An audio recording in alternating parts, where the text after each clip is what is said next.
За манайхан өнөөдрийн видеогоор та Канадад сурах гэж бодож байгаа бол сургуулаа хайж байгаа бол юу анхаарах вэ? Аа юу ерөнхийдөө бас судлах вэ гэдгийг ярилцъя гэж бодлоо. Миний хувьд бол би 2 жил сураад тэгээд төгснөхийн дараа ажиллаа хийгээд амьдарч байгаа. Тэгээд одоо байнгын одоо оршин суух эрхээ аваад сүүлдээ одоо иргэн шилийн нээтрийнхаа процессор явж байгаа хүн байгаа. Тэгээд бүх материал би өөрөө хийсэн. Тэгэхээр яг сургуулаа сонгох бол хамгийн чухал үйлдэл байсан. Тэгэхээр тэрийг бид туршлагаас хаваалцаа гэж бодлоо. Тэгэхээр та яг хайж байгаа бол яг хамгийн эхлэх зүйл нь бол миний яг өөрийн чинь шаардлага юу вэ гэдгээ сайн бод. Одоо эцсийн зорилго чинь юу юм? Эцсийн зорилго чинь 2 жил сурчаад ч юм уу 1 жил сурчаад ингээд туршлага суугаад Монгол явмаар байгаа мó? Эсвэл сурсныхаа дараа ажил олж мөнгө хоримтлуулаад Монгол буцах гээд байгаа мó? Эсвэл Монголоос бүр яваад ингээд гадаадад оршин суух гээд байгаа юм уу гэр бүлэрээ те эсвэл бичиг баримтаа болоод Монгол наашаа цаашаа явдаг болох гээд байгаа мó? Эсвэл тэг ингээд өөрийн чинь одоо эцсийн зорилго чинь айгүй сургуультай чинь айгүй холбоотой. Тэгэхээр миний хувьд бол би Монголд ингээд 10 жилээ төгсөөд Америкт ингээд 10 жилээ төгсөөд бакалавра хийчээд буцаад Монголд очиод нэг 10 жил амьдарсан. Тэгээд тэр үед яг ингээд зүгээр энгийн айлын хүүхэд яг мөрөөрөө тэг муугар ярих юм бол мөөмөнжуулаад ингээд амьдраад ажиллаа хийгээд байрныхаа зээлийг төлөөд ерөөсөө урагшлахгүй танил таалах ахуул ингээд танил нүхттэй байх хэрэгтэй байсан. Тэгээ шудраг биш ингээд дандаа хахуул ингээд систем нь тийм. Тэгээд ингээд 10 жил ерөөсөө амьдрал босож өгөхгүй байсан. Тэгээд миний эцсийн зорилго бол сургуульдаа зөвхөн сурах нь гол нь биш те. Тэг сургуульдаа сурчаад төгссөний дараа ажиллах эрх албан ёсоор харлахгүйгээр те албан ёсны эрхийг авахд амарх нь уу? Яг таг бүү. За тэгээд тэрнийхээ дараа атайхан ажил те Монголоос илүү цалинтай ажилд олж орох боломжтой юу те. За тэгээд сүүлдээ тэндээ ингээд суурин амьдрах ингээд амьдралаа босгох атайхан амьдрал зохиох боломж байна уу гэдэг бол тэр бол миний эцсийн зорилго байсан. Тэгэхээр таны эцсийн зорилго чинь юу вэ гэдгийг та сайн мэдэх хэрэгтэй. За тэгээд байршил ямархуу газар амьдармаар байгаа том хотуудад үнэтэй түрээсэн ч үнэтэй амжиргааны зардал үнэтэй. Гэхдээ ажлын боломж нэлээд сайн.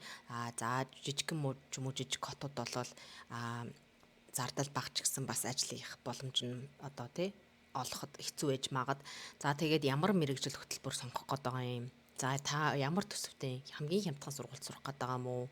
Эсвэл яг ямар сургууль сурах гээд байгаа төсөв мөнгөө одоо тэр сухаан tuition буюу сургуулийн төлбөрөө сайн бас харах хэрэгтэй. За тэгээд дадлага айгуу чухал. Одоо миний сурсан сургуульд бол 4 семестр байсан. Тэгээд 4 семестрийн 3 семестрийн хичээл сүүлийн семестр буюу 4 сар цалинтай дадлагчж байсан. Тэр маань яг ингээд төгсний дараа ажилд ороход туршлагатай Канадад туршлагатай хүн гэж харагдсан учраас хурдан ажилд орж исэн. Бусад нөгөө програм 4 семестрийн дөрүүлээ зүгээр хичээл тэгээд яг ажил дээр гарах гингүүд нөгөө олон улсын чи Монголд ажиллаж байсан юм биш дээ шүүл гадаад ажилласныг бол ерөнхийдөө туршлага гэж авч үзэхгүй байгаа байхгүй. Тэгэхээр яг Канадад ажиллах туршлага нь айгүй чухал гэдэм билээ. Тэгэхээр тэрийгээ бас сайн харах хэрэгтэй. Тэгээ сургуулийн үед ерөнхийдөө амралтын үеэр бас оюутан багтаа ажиллах боломжтой юу? Тэгээд кампусын хажуугаар чи ямар газрууд байна те. Тэрийг бас харах хэрэгтэй. За хань хүүхдийнхаа визийг бас хамтраад ингээд гэр бүлээр ирэх боломжийг харах хэрэгтэй. За төгссний дараа ажиллах зөвшөөрөгдөг авах уугүй юу гэдгээ бас танаа сургууль чинь айгүй чухал. Зарим сургуулиуд төгссний дараа ажиллах эрх олгодоггүй. Зүгээр хувийн амар үнэтэй төлбөртэй мөртлөө зүгээр баахан хэлний бэлтгэл тэгээд баахан програм тэгэл баахан Канадад амьдэрсэн яг тэрний дараа цаашлаад яг ажиллах эрхээ олох гингүүд ингээд яахаар ч аргагүй харлах эсвэл ингээд Монгол буцах болдог те. Тэгэхээр яг тэр сургуулаа сайн ингээд шүүж ингээд судлах хэрэгтэй. Манай сургууль бол ажиллах эрх олгодог сургууль байсан. За тэгээд одоо байнгын оршин суух эрхээ ч юм уу те ингээд төгснөхийн дараа оюутны визээс ажиллах визээсээ одоо те нөгөө PR-аас тэгээд иргэншилгээд ингээд процессууд байгаа те. Тэрнийг ингээд хийхэд бас дэмжлэгтэй атайхан сургууль байна уу? За тэгээ бусад шаардлагууд гэдэг ингээд тэр өөрийнхөө яг яах гээд байгаа юм бэ гэдгээ. Тэгэхээр хэрвээ та яг энэ миний шаардлагаа өөрөө мэдчих юм бол одоо бусад хүмүүсийн TikTok, Instagram, YouTube-ээр яриад байгаа Harvard, Oxford, Stanford гэдэг ингээд лаглагын яриад ангууд заримдаа танд мөнгө нь байдаггүй, тэтгэлэг нь олддоггүй, эсвэл амар хөрсөлтөөнтэй учраас боломж байхгүй. Тэгээд нэг ийм хуучин амьдралдаа ингээд амьдралаа сайжруулах зорилго чинь ингээд шал өөр байгаа дагааз. Тэгэхээр нэртэй төртөө сургууль явж хүмүүст гайхуулах уу, эсвэл зүгээр айтайхан шиг дундаж сургуульд яваад ингээд цалинтай мөнгөтэй ингээд тэ байрс аваа ингээд амьдралаа босгох тийм зам хайгаад байна уу. Тэгэхээр ингээд та яг би юу хүсэж байна гэдгийг айгуу сайн мэдэх хэрэгтэй.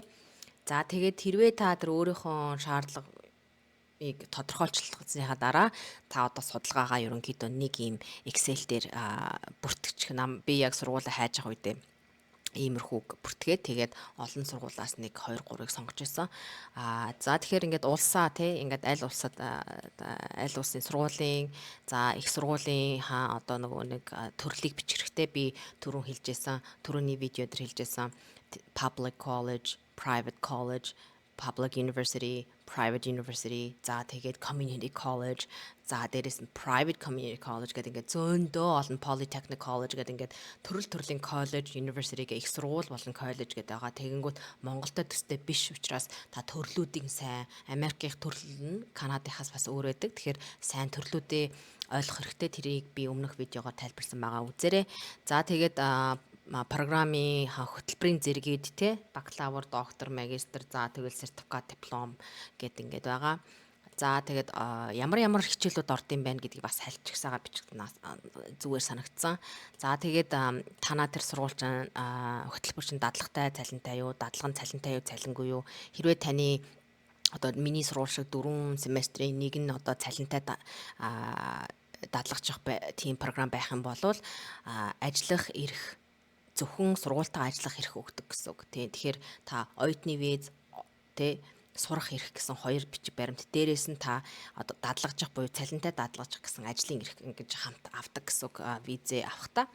Зүгээр цалингүй одоо юу яах юм бол internship ч юм уу дадлага хийх юм бол тэр ажиллах эрх авах шаардлагагүйгээр зүгээр оюутны виз сурах хэрэгтэй байхад хангалттай байт юм билэ. Тэгэхээр тэрийгээ бас шалгах хэрэгтэй. Хөтөлбөрийнхаа хугацаагаа бичээрэй. За эхлэх дуусах оноогоо бас бичих хэрэгтэй. За тэгээ сургалтын төлбөр хэд вэ гэдгийг ингээд харьцуулахад айгу зүгээр. За application fee те ингээд материалаа өгөхөд бас төлбөр авдаг сургууль байна, төлбөр авдаг сургууль байна. Тэгэхээр тэрийгээ бас хэд хэдэн төгрөг өөрөөр байдаг. За тэгээд тэтгэлэмлж олгодоггүй юу, хэрвээ тэр нь олгодог бол юу байна гэдэг бичих хэрэгтэй. Оюутны байр буюу түрээс хэд байна гэд бас судалчих хэрэгтэй. Оюутны байр нь дүүрсэн байд юм бэлээ зарим газар. Тэгэхээр хажуу хаварын байр сав айгу олдоход айгу хэцүү байдаг. Тэгэхээр тэрний бас зардлыг жоохон судлах хэрэгтэй. За тэгээд амжиргааны бас зардлыг бас тэр гадаадад амьдарч байгаа хүмүүсээс асуугаад бас нэг жоохон судалсан байх зүгээр. За тэгээд admission requirement documents эсэлтийн шаардлага бичиг баримт те ингээд юу хэрэгтэй нь англи хэлний TOEFL-ийн одоо оноо ч юм уу одоо те өмнөх сургуулийн тийм дүнгийн бичиг ч юм уу ингээд бүх юмнуудаа ингээд бичиж саага бичих хэрэгтэй. Бэлтгэхэд айгу амар штэ тий. За тэгээд application deadline хизээ тэр одоо материал өгөх хэрэгтэй. Scholarship requirement тий. Тэтгэлэг яг хэрвээ бас тэтгэлэг байгаа болвол одоо зүгээр эсэлтийн материалаас гадна бас тэтгэлгийн материалаа давхар өгөх нэ штэ тий. Тэрийг бас судлах хэрэгтэй. За тэгээд тэтгэлийн яг материал өгөх хугацаа нь хизээ.